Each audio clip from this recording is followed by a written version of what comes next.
నా ప్రజలెవరూ ఇబ్బంది పడద్దు. ఒక్క పాలేరు నియోజకవర్గమే కాదు, ఉమ్మడి ఖమ్మం జిల్లానే కాదు, తెలంగాణ రాష్ట్రంలో మంచినీటి కోసం ఇబ్బంది పడద్దు. ఎన్ని కోట్లైనా ప్రభుత్వం ఖర్చు పెట్టడానికి సిద్ధంగా ఉందని రేవంత్ రెడ్డి గారి ముఖ్యమంత్రి నాయకత్వంలో నిధులు పుష్కలంగా ఇచ్చాం. ఇంకా కొన్ని గ్రామాల్లో మంచినీళ్ళ పైప్ లైన్లు బోర్లు వేస్తే సక్సెస్ కాలేదని చెప్పారు. ఈ సీజన్ అయిపోయిన తర్వాత వాటిని పర్మనెంట్గా ఆ మంచినీటి సమస్యను కూడా పరిష్కరిస్తాం. రాబోయే మొదటి సంవత్సరం అంటే ఈ సంవత్సరం లోపులోనే మీ ఇళ్ల ముందు ఒక్క కుక్కరేణి గ్రామంలోనే కాదు, ఏ ఊళ్ళో కూడా రోడ్డు సిమెంట్ రోడ్డు లేదన్నా నా ఇంటి ముందు అన్నయ్యే విధంగా సిమెంట్ రోడ్డు పూర్తి చేపిస్తాను. ఇళ్లకు మంత్రిని, ఇళ్ల స్థలం ఇచ్చే మంత్రిని నేనే కాబట్టి పాలేరు నియోజకవర్గం అంటే నా సొంత ఇల్లు కాబట్టి ముందు నా ఇల్లు నేను చక్కదిద్దుకోవాలి. కాబట్టి నా పాలేరు నియోజకవర్గ ప్రజలకి,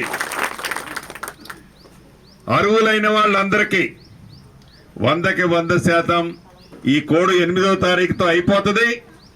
ఈ 15వ తారీఖు మంచి రోజులు ఎప్పుడు మొదలైతాయో నేనే వీలైనన్ని ఎక్కువ గ్రామాలు మళ్ళీ వస్తా. మొదటి విడత కొన్నిస్తా. 3 సంవత్సరాలలో, రాబోయే 3 సంవత్సరాలలో ఇట్లనే ఏదన్నా చెట్టు కింద కూర్చొని ఒక చిన్న మీటింగ్ పెట్టుకుంటే, అక్క ఇక్కడ ఎవరికన్నా ఇల్లు కావాలన్నా మీకు వచ్చినాయా లేదా అని అంటే మా అందరికీ వచ్చినాయి అన్న అనే విధంగా మీరు అందరూ అనే విధంగా ఇవ్వటం జరుగుతుందని కూడా చెప్తున్నా. సిమెంట్ రోడ్లు, రేషన్ కార్డులు, పెన్షన్లు, ఇళ్ల స్థలం లేని వాళ్ళకి ఇళ్ల స్థలంతో పాటుగా ఇల్లు, మంచినీళ్ళు, దీంతో పాటుగా వ్యవసాయానికి కూడా ఒక ప్రణాళిక వేస్తున్నా. నాగార్జున సాగర్లోకి నీళ్లు రాకపోయినా ఈ పాలేరు ప్రాంతంలో పాలేరు రిజర్వాయర్కు నీళ్లు సీతారామ టైం పట్టేటట్టుంది. ఇంకా ఆ టర్నల్ పూర్తవ్వలేదు. ఆ పని చేస్తూనే వీలైనంత తొందరగా వేరే మార్గం ద్వారా నీళ్లు ఎలా ఇవ్వగలుగుతామో వాటిని కూడా అధికారుల్ని పర్యవేక్షించమన్నా వీలైనంత తొందరలో సాగునీరు సమస్యను కూడా శాశ్వతంగా పరిష్కరిస్తాం. ఇక వ్యక్తిగతంగా ఇందాక అక్క అడిగారు, వ్యక్తిగతమైన సమస్యలు ఉన్నాయి. అది ఆరోగ్య రీత్యా కానీ, చదువు పిల్లలకు చదువు రీత్యా కానీ, భూముల వ్యవహారంలో కానీ వ్యక్తిగత సమస్యలు ఉన్నమాట వాస్తవం. పంచాయతీలు వీలైనంత వరకు పరిష్కరించడం కూడా జరుగుద్ది. పేదవాడికి ఎవరైనా పిల్లలు చదువుకునే ఇబ్బంది కలిగే పిల్లలకి ప్రభుత్వ పక్షాన సాయం చేయగలిగేది చేపిస్తా. సాయం చేయలేని వాళ్ళకి వ్యక్తిగతంగా నేను చేయగలిగిందంతే అది కూడా చేస్తా. దాంతోపాటు వైద్యం విషయంలో కూడా ప్రభుత్వ పక్షాన మంచి వైద్యం చేపిస్తా.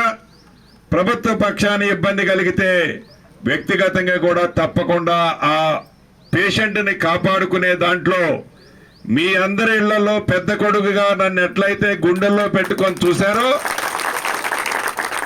మీరు నన్ను ఎట్లయితే గౌరవించుకున్నారో అదే పద్ధతిలో ఇటు పక్క నుంచి నీ పెద్ద కొడుకు కూడా మీ కష్టాలు కన్నీరు తుడుస్తాడని కూడా మనస్ఫూర్తిగా చెప్పిపోవటానికి వచ్చా. ఆనాడు ఓట్లు అడగడానికి వచ్చా. ఇప్పుడు నాకు ఓట్లేమీ లేవు.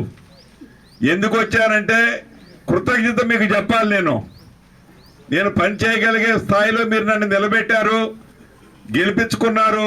చేయగలిగే స్థాయిలో నేనున్నా, మీకు చేసిపోతాను, చేసి పెడతానని చెప్పడానికి వచ్చా.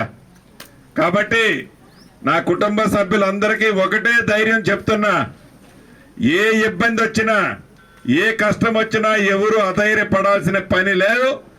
ఏ రకమైన పనినైనా చేయగలిగే స్థాయిలో నీ పెద్ద కొడుకు ఉన్నాడు. కాబట్టి ధైర్యంగా మీరందరూ ఉండాలని మనస్ఫూర్తిగా కోరుకుంటూ, ఈ కోడ్ అయిన తర్వాత అధికారులందరూ మీరు ఇచ్చిన అప్లికేషన్ల ప్రతి దానికి వచ్చి చర్చిస్తారు, పరిష్కరిస్తారు. ఏదో తూపీ మైపీ అని మాటలు చెప్తే నమ్మేవాడిని కాదు. తప్పకుండా ప్రతి సమస్యని పరిష్కరించే బాధ్యత నేనే తీసుకుంటానని తెలుపుతూ, మీ అభిమానానికి, మీరు పడ్డ కష్టానికి తప్పకుండా ఆ ప్రతిఫలం మీకు ఇస్తానని తెలుపుతూ మీ అందరి దగ్గర సెలవు తీసుకుంటున్నాను. For more videos like this, Subscribe Big TV channel